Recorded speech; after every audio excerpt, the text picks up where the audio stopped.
बोला मेरे पास सेल्स का 200 लोगों का स्टाफ है, इनकी ट्रेनिंग प्रोग्राम बना दो। तो हम सेल्स के हिसाब से, कस्टमर सर्विस के हिसाब से, प्रेजेंटेशन स्किल के हिसाब से, पर्सनालिटी डेवलपमेंट के हिसाब से, हम उसका रिक्वायरमेंट के हिसाब से खाली वही कंटेंट डालेंगे जो कंटेंट उसको सूट करता है। इसको बोलते हैं कोलैबोरेटिव कस्टमाइजेशन।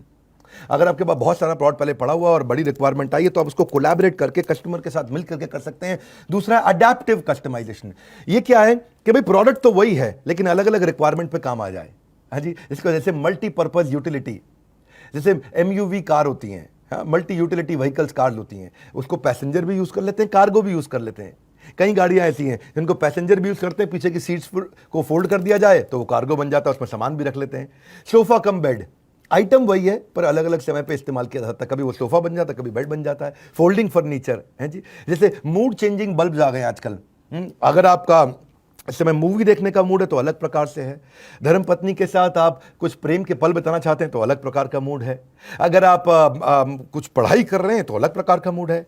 या फिर रिवर्सिबल क्लोथ्स भी तो आ गए हैं, कपड़ा वही है, जैकेट वही है, इधर से पहने तो पिंक कलर की, उधर से पहने तो ब्लू कलर की, तो कभी भाई ने पहन लिया, कभी बहन ने पहन लिया है जी। जैसे मल्टी यूटिलिटी बैग्स भी आते हैं, कभी छोटा बैग बन जाता है, कभी बड़ा बैग बन जाता है। मल्टी यूटिलिटी स्विस नाइफ भी आता है जिसमें कितने प्रकार से स्विस नाइफ को आप इस्तेमाल कर सकते हो, उसमें कितने प्रकार की। अब आज अडैप्टिव कस्टमाइजेशन के अलावा मैं आपको पर्सनलाइज कस्टमाइजेशन भी दूंगा। पर्सनलाइज का मतलब क्या हुआ, आपने आइटम वही है लेकिन कॉस्मेटिक चेंज कर दिए, खाली ऊपर ऊपर के चेंज कर दिए, अपीयरेंस पे चेंज कर दिए। कस्टमर को उसके हिसाब का चोजन टेक्स्ट और उसकी टी शर्ट पे आप उसको कोई इमेज लगा के दे सकते हो। उसी की टी शर्ट पे कोई नई प्रकार की इमेज, उसका नाम, उसका कुछ भी लिख के दे सकते हो आप, उसी कंपनी का नाम। मग्स पे, पेन्स पे, कुशन पे, वॉलेट्स पे, पासपोर्ट कवर पे, हैंडबैग पे, की चेन पे, नेम टैग्स पे, कितना कुछ कर सकते हैं आप लोग। एक होता है प्रेडिक्टिव कस्टमाइजेशन, चौथा तरीका बता रहा हूं, ये डेटा और बिहेवियर ड्रिवन होता है। मैं इसका सिंपल एग्जाम्पल दूंगा, मुश्किल नहीं करूंगा।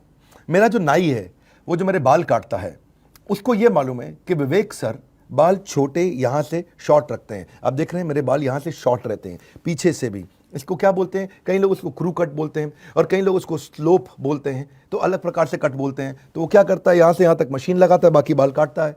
तो मुझे उसके पास नहीं जाना पड़ता, वो मेरे लिए मेरे पास आ जाता है, मेरे घर पे आता है, वहीं आके बाल काटता है मेरे।